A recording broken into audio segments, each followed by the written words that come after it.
Let's make another love to cook. If you've got this stuff laying around, you can make what I'm going to make right now, stuffed peppers. And it's going to be really quick and easy about the time it takes to watch this video. It's going to come out something like this. First, roast the skin side of your peppers. Roast them till they're nice and dark like this. Put them on a plate. Let them cool off. And then brush away the burnt skin. You don't have to brush away all of it. Leave a little bit for flavor. Then in a nice small saute pan, get your mushrooms and chopped garlic going. Don't forget to add a lot of olive oil and a little pinch of sea salt. We're also going to put some nice oregano in there, as well as with breadcrumbs, our favorite. And then we're going to toss it around, let it wilt a little bit, and add it to our peppers in the small saute pan.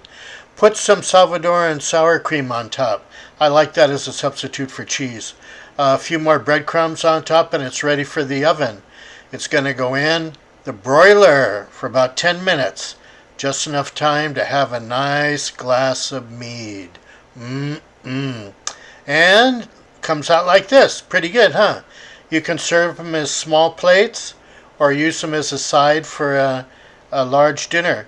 And don't forget to like, love to cook.